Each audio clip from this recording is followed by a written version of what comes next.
Hello, all, and welcome to History with R&R presents the Battle of Agincourt. With me today is Richard Simpson and Colin P. Smith. Welcome. Hello. Hello. How is everybody doing this morning? Let's talk some English kicking French ass. Oh, yes. My favourite subject, as you can tell from the avatar. Absolutely. And we'll take a quick spin through the chat before we get started here. Welcome to Sci-Fi Nation, Positive Candor, not Ryan Johnson. Mary's Game Room, welcome. And, of course, Bird of Prey 5, Kapla. Kapla, Bird. Kapla. And welcome to all of you to our discussion of history, where today we're going back to 1415 to discuss what ended up being one of the biggest defeats in French history. Yes. So to kind of paint this picture, King Henry V decides that he wants to retake that of all the people, he has the most claim to the French throne. So he decides to cross over with his army, and due to a longer siege than what he had intended, he has to march back to Calais. On the way to Calais, he gets to the Somme, and he's shadowed by the French, which outnumber him. So he tries to evade them, and then he finally crosses the Somme and starts towards Calais. Right before he gets to Calais, in a little town of Agincourt, he meets the French forces, which vastly outnumber him. Now, the numbers do vary. Some people are rather conservative. Some people say that they're inflated. Needless to say, the French military had way more soldiers on the ground than the British. They also had cavalry, and the British did not.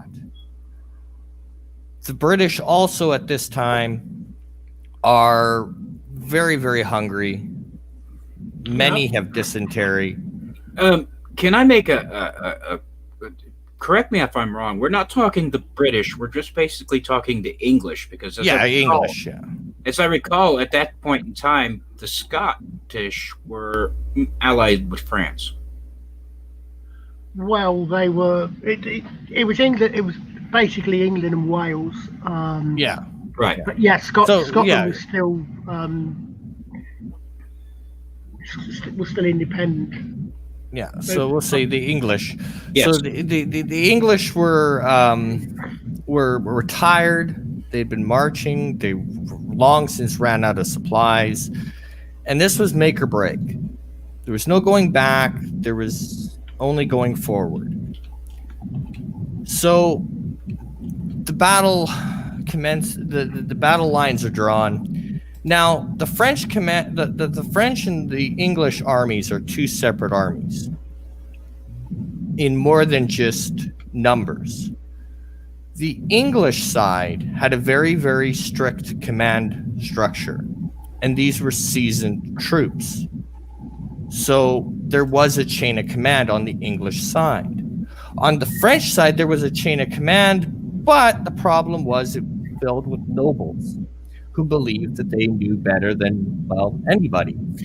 And also, they didn't respect their commander because it wasn't the king, who, just for the sake of argument, believed that his body was made of glass and therefore he couldn't be on the battlefield. So he appointed leaders to run the army because his body was made of glass.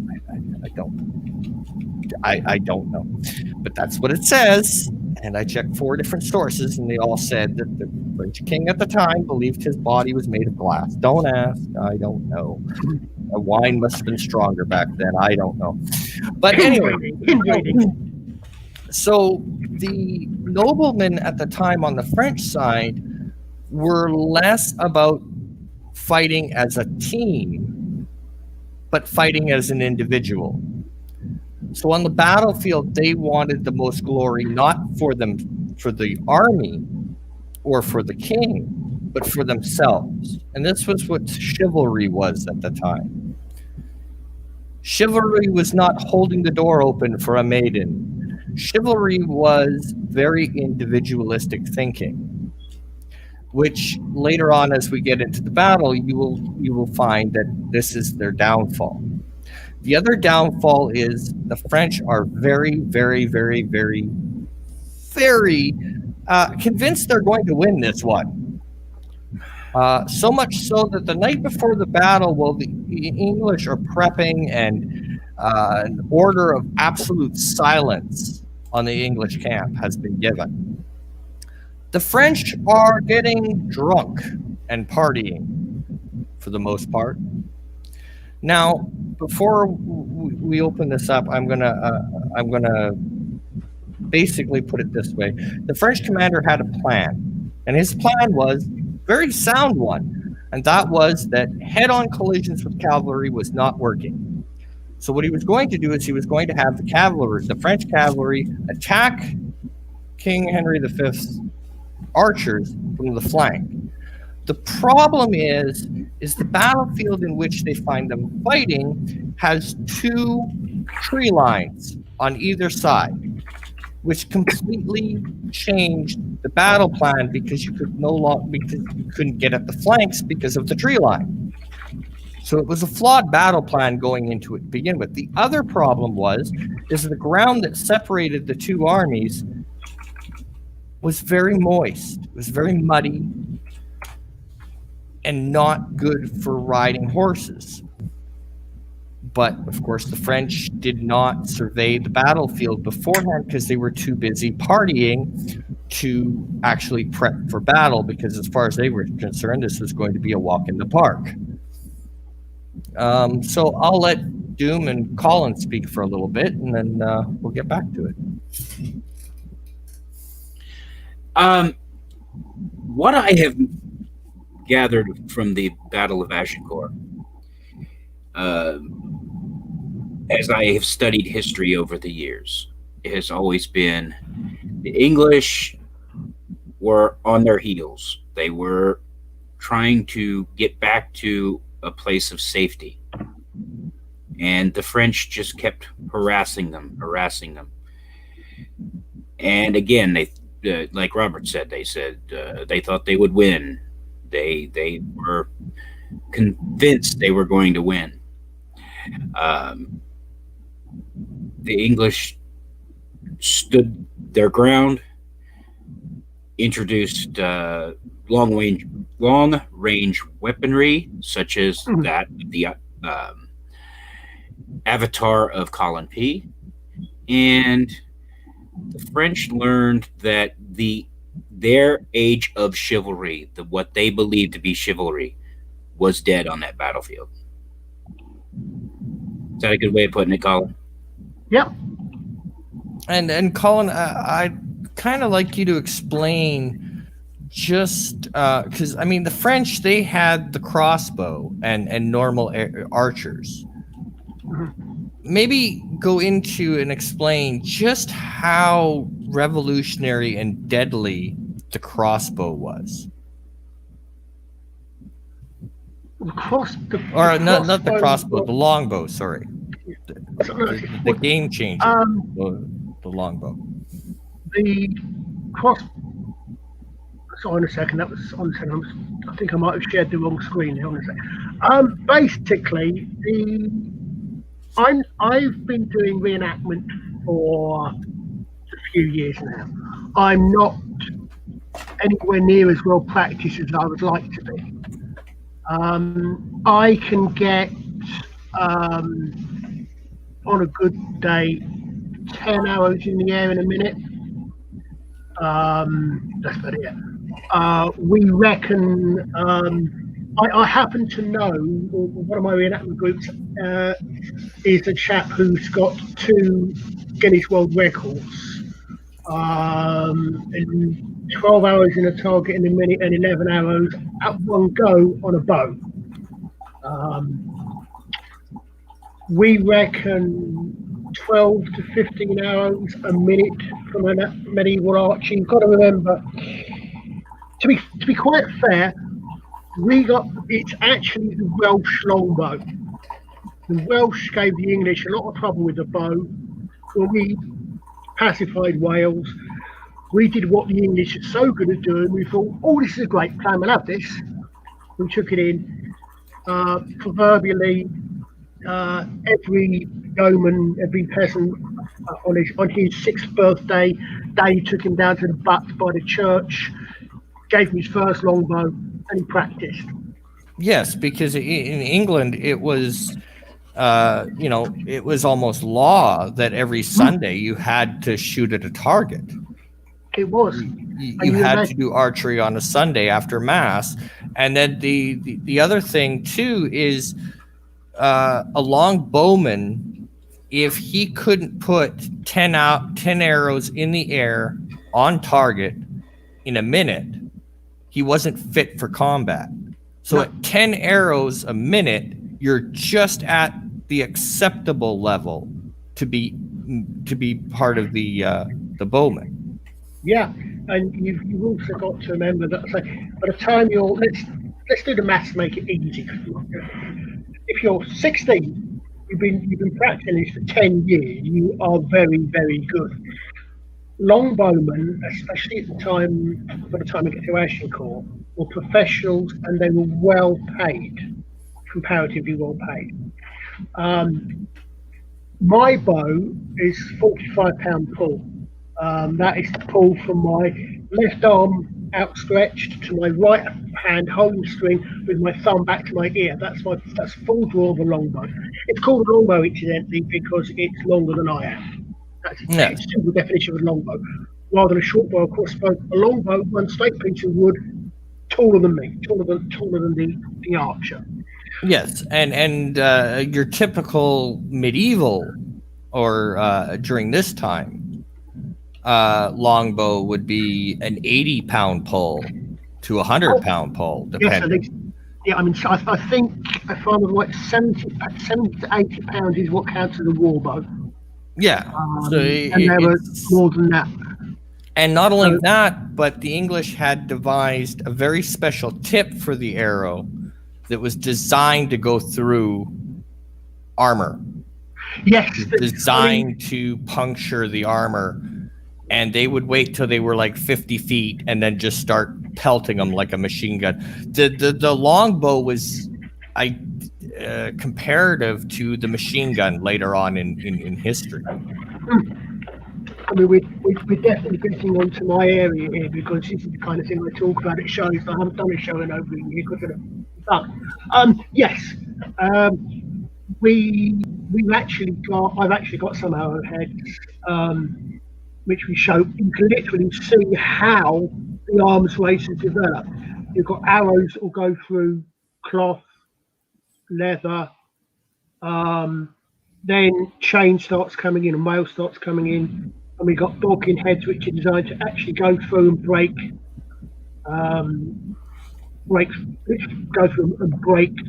There's an excellent channel called Todd Cutler, and he's recently put up a few. He does a lot of experimentation with medieval weapons, and he's put up a few vids recently, which are basically medieval myths and basically using a bow, shooting through wood and all sorts of things. But there's a head which, as I was told it's a chisel, and because the arrow actually flexes in flight, when it hits a plate, this particular head, it bounces slightly, goes back in again, and basically tries to do its way through. How effective it was is actually quite debated. There's some debate about this, but I have heard from several reports and other people I've spoken to have heard as well, a story of a knight sitting on a horse. And you've got to imagine he's got a thick wooden leather saddle, wearing plate, and the arrow goes up and comes down on his thigh, and it goes through the plate, it goes through the padding underneath, it goes Well, the meat is no protection whatsoever. It goes through his legs, through whatever you're doing in the back. It goes um, through the saddle. As I said, my draw is 28 inches. So you imagine 28, 2.5 foot long. All that's left, according to this story, is the fletching. The rest has gone through and pinned this guy in plate armor to his horse. Yes. We had weapons that were effective against both of them. But yes, as you say, we reckon that the sheer rate of firepower until pistol or the repeated pistol or the machine gun for amount of ammo comes along, nothing can beat a longbow for rapid fire. Yes.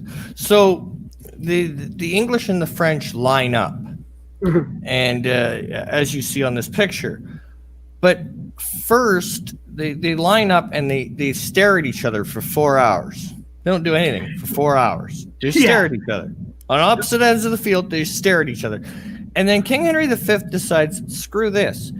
He orders his longbowmen to pick up their sticks, which are pointy, big logs in front of them, to stop the cavalry charge.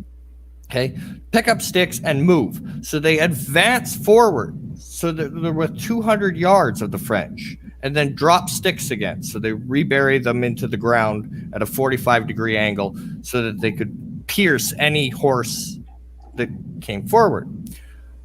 Then what King Henry V does is, well, the French are still not attacking. Well, he's in a defensive posture and he wants to keep that. So what he does is, knowing the French are, well, let's just say easily enticed, he starts his archers and he has them starting to send volleys into the French. Now, at these ranges, because it's right at the end of the range of the longbow, they're not really doing a lot of damage. But what they're doing is they're inciting and causing confusion within the French ranks. And because there's not a commander giving out orders per se, the cavalry decide, screw this, we're charging. And they charge, and they basically break up the front two lines, and they charge in. Well, as they're charging in, they can't go, as you see on the picture, they can't go to the flank, flank. They have to go straight up middle. So when they come in, the archers just pick them off. Well, coming in. I hate to mention this, but maybe we should back up a little and what led to Agincourt. Okay, what started this? You know, most people wouldn't know that Agincourt was one of the battles of the 100 Years' War. Yeah. Operation Speed Resolution, as Homer Simpson put it. Right. It started because the English king did have a claim to the French throne, decided to push the issue, and this was after the English were pushed out of all of their lands in France, because the English king did hold quite a bit of territory in what is now France. Yeah, like most of the western half of it, basically. Right.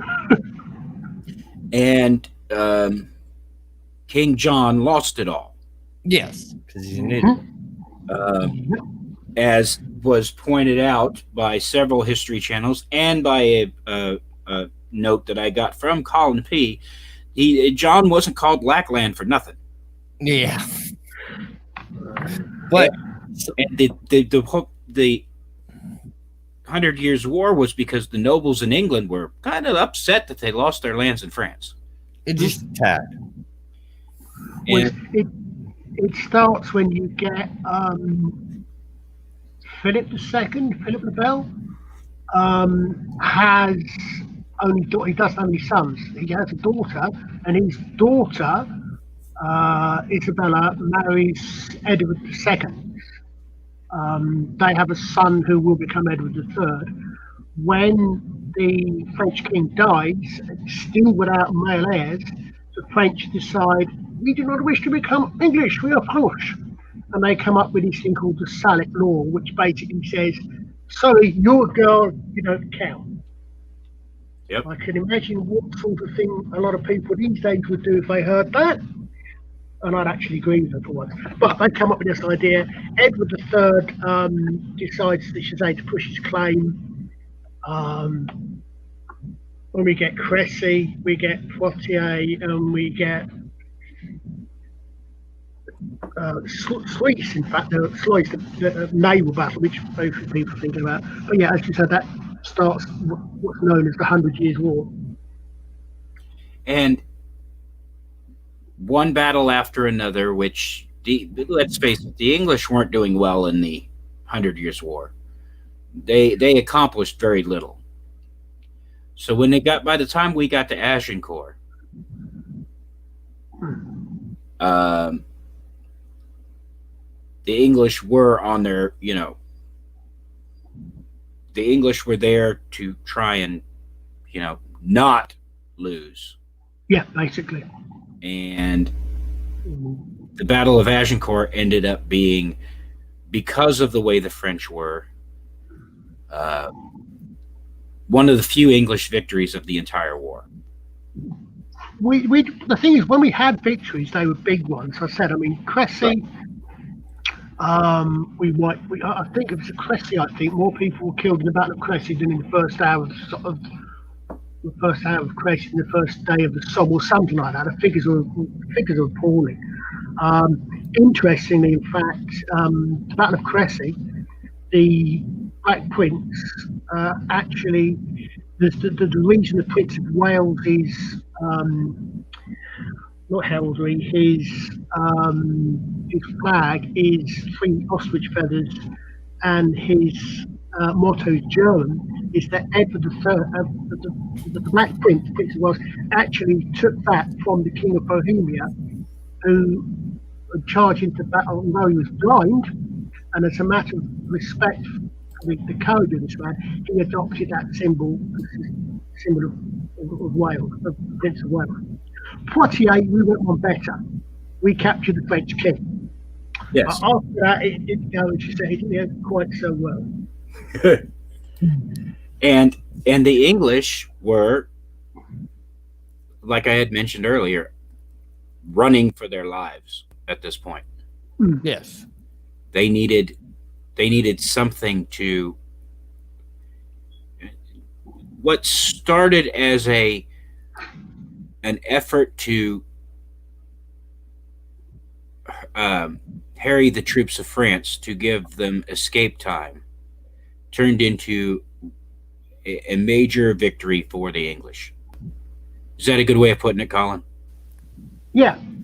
And the reports say that they were.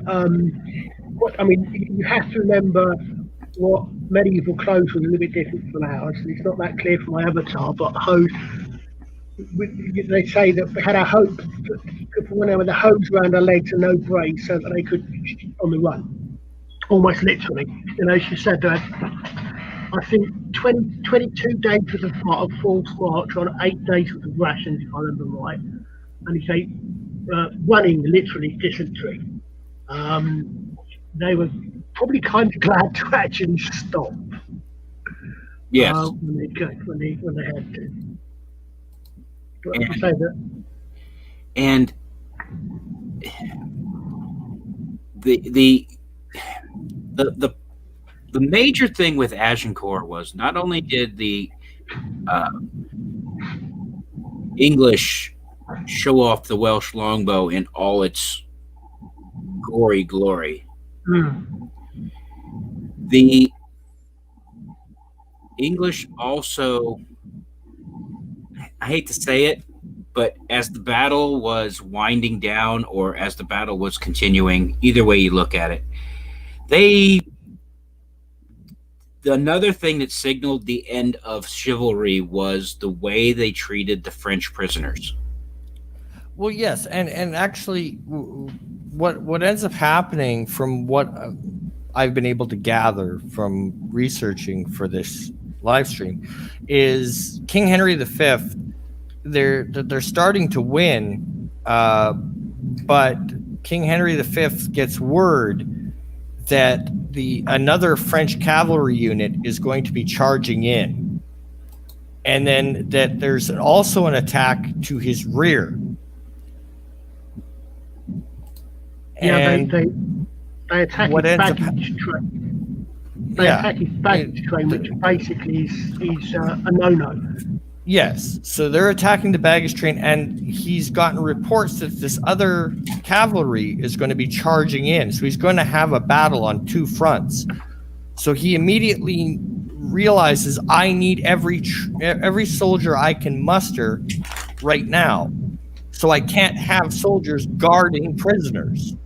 So Henry V gives the controversial order, kill him. What ends up happening is the cavalry charge never materializes because they leave the battlefield. And the attack on the baggage is, or the caravan, is a few knights and peasants, which is easily thrown back. So then he's calls a stop to the murder of the captives, but by then most of them had already been dispatched of. I mean, what actually, that is an interesting point, is that what people these days don't actually perhaps realise about this is, again, we go back to chivalry a little bit. One of the reasons for people wearing their heraldry was that you could tell who they were. This didn't make them targets to be killed. It did exactly the opposite. Yes. You saw someone, that guy's worth money. Yeah, got him that down on guy's the deck. worth money. You know, we do this in shows. You've got your knife, you got the guy on the deck, you got your knife, you held it over his face, about 2 inches from his eyeball, which is vulnerable because he's got that face, and you say, "Do you yield?" And he goes, "Oui, I yield." Right, what's your name? Okay, go over there to the penalty pit. Not quite, almost literally putting it in modern terms. Over there to the penalty pit. And wait for me, and this is my captain, and my captain, and we'll arrange. The knight gets up, or the front arms gets up, goes over there, and he sits there and he waits. No matter what happens, he's on his parole, and he waits until the end of the battle, and it's all sorted out. And Which is why they had so many prisoners and not enough, because the rules at the time, there was no illicit duty of a prisoner to escape or anything. They would sit there and they would wait until the end of in which case it will all be amicably arranged, hopefully. There's a story at, I think, Poitiers, of one very senior French noble, and again this goes on to you say about how eager the French were, who got to the battle before his baggage train, who was kicked. So he went into battle. Fortunately, he wasn't wearing anything identifying him as a very, very high-ranking rich noble who was worth capturing, so he just got killed. He got killed, as if he was wearing his livery, he'd been taken prisoner. And the other thing, oh, sorry, go ahead, Richard. And it's important to remember that this version of chivalry, do not kill the high-ranking prisoners, do not. That had been in place for hundreds of years at that point, because it was the same thing when you were going off to crusade. You didn't kill the high-ranking prisoners. You ransomed them back to the King Richard of England. The other thing that we have to keep in mind is the France that King Henry V is attacking is a divided France. They're in civil war at this point. Yeah. Well, in the middle of a civil war, that's when King Henry V attacked, was during a civil war. And it's only half the French,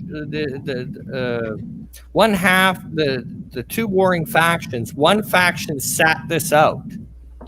The other faction is the one that faces King Henry V and gets basically wiped out. Sorry, you go. Which would lead to generations of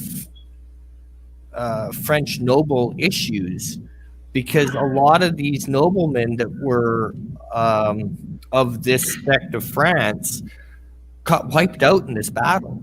They were done, gone. Yeah.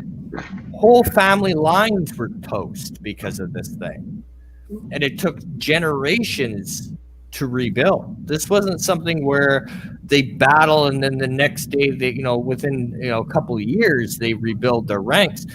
This really affected the French, because especially the side of the Civil War that went to meet King Henry V, because they got wiped out. But they kept doing that. I mean, I said we kept doing this to them every so often. We wiped it because they had this habit of charging into archers and the like.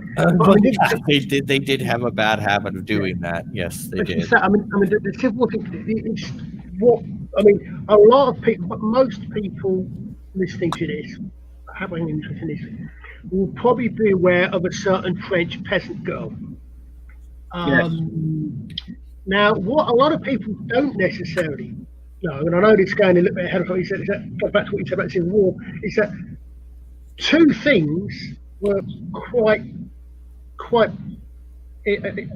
influential in the French eventually winning. One of these was Jeanne d'Arc.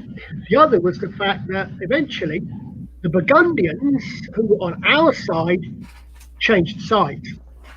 And in fact, if I'm right, it was the Burgundians that actually captured Joan and sold her to the English anyway. So it's a French fault, not ours anyway. But yeah, as you said, it's in the middle of a civil war, and only when France effectively united, if you like, that's when they really started to win almost everything back.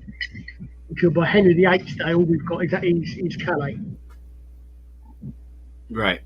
And the Burgundians were always a wild card in French, in the history of France, because sometimes they'd be with France or with the King of France, because remember, Burgundy at this point was a duchy of, he was a lord under the King of France, much like all the lands the English held. And that was one of the things that had always caused problems between the English and French, because the English king had more territory in France than the King of France, but the French territories of the English were always King of France. Yes, were always a fief to the King of France. Burgundy was the same way. There were many times when throughout history that the Duchy of Burgundy would come and go, depending on how much money the person in charge of Burgundy had. Yes. So that'll come up later in the 100 Years' War when, the certain little French peasant girl who talked to saints comes into being. Yes. But at Agincourt, because of the rift between different French factions, this was not going to. I mean, the people on the French side thought they had another cavalry coming, and they thought they had more troops on the way. But somebody jumped the gun in the mud and decided, well, this is a good idea. Not. Yeah. And like I said, the main issue with the French military, military at that point, this particular battle group, is the nobles. It didn't matter that the career soldiers were in charge. The problem was the nobles felt that they were above those people, therefore they didn't have to listen to their commands. Whereas the English If King Henry V said run, you ran. If he said jump, you jumped. It was that simple. So they had a true command structure, whereas the French did not. The other thing was the English were fighting for their lives and they knew it. The French were more fighting for personal glory. Yeah. And therefore it was they weren't putting as much effort into it as the English, because the English pretty much understood, if we lose this, we're dead. The French, on the other hand, were like, well, we can still, we're losing. Okay, well, here's my gauntlet. I surrender, and expecting to be just traded back. So when Henry orders their death, it was like a complete shock, absolute shock. And it's important. It's important to note there that that is absolutely against even today's modern rules of war. Yes. Okay. Yeah. The interesting thing, though, is that chroniclers at the time do not condemn Henry for this. Yeah, that's where I was going. Sorry, yeah, go on. Henry was given a free pass on this, and the French were absolutely horrified. Yes.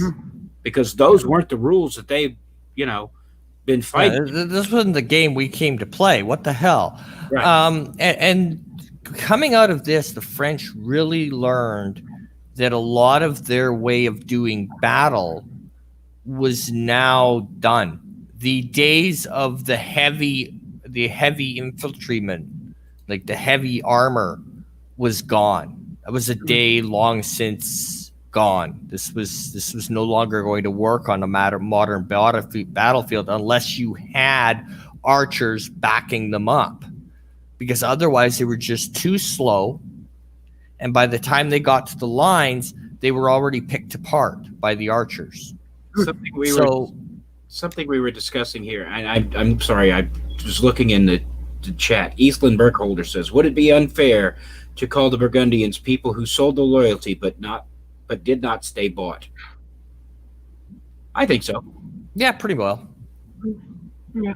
Which was the case in a lot of this kind of generation. I mean, the English were no different in that degree. Yeah, it's also important to realize that throughout all of this, the English were also having their own problems off and on through all of this. There were claimants to the throne. There were battles among the nobles in England. Who's going to be king this week?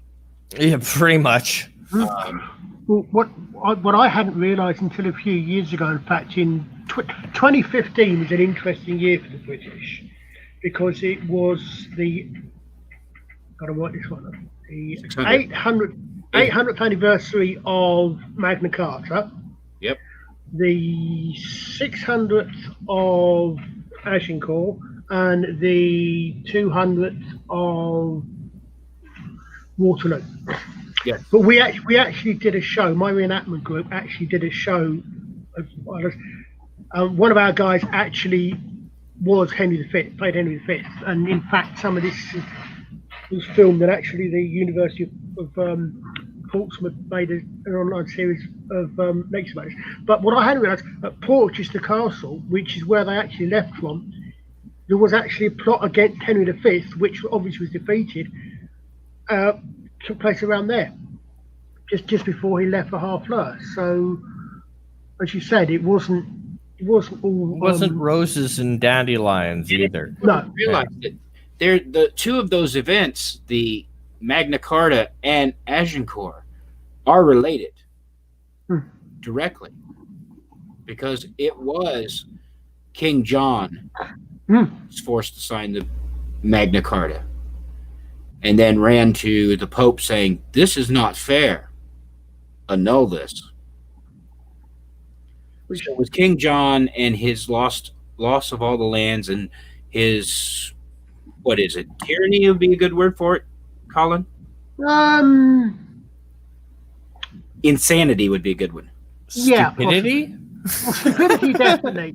Tyranny, probably it's probably different because he was actually the anointed king. But yeah, he's there's a reason he's known as Bad King John, and there's a reason that he's King John, not King John the First. Right. Because there's never been a King John since, and there probably never will. Right. And so that led to what ended up being the claim of the throne of the French, and led to this war and led to this battle. The 100 Years' War wasn't first. It didn't last 100 years. No. Lasted 109, as I recall. 106. Yeah. And it was a bunch of little wars that were combined. Yeah. And the battle that we're talking about now in Agincourt was in 1415. The final end to the 100 Years' War didn't happen until 1453. Yeah. So we're talking about a major battle in the middle of a major war that ultimately ended up being questionable tactics by the French, questionable ethics by the English, and in the end served nothing but a bunch of very dead French soldiers. And an awesome publicity boost for King Henry V. Yes. Yeah. Shame he didn't live very long to see it. No, he did not. If it had, we might not have had the Wars of the Roses in this country. And that's important to remember here too, because that was,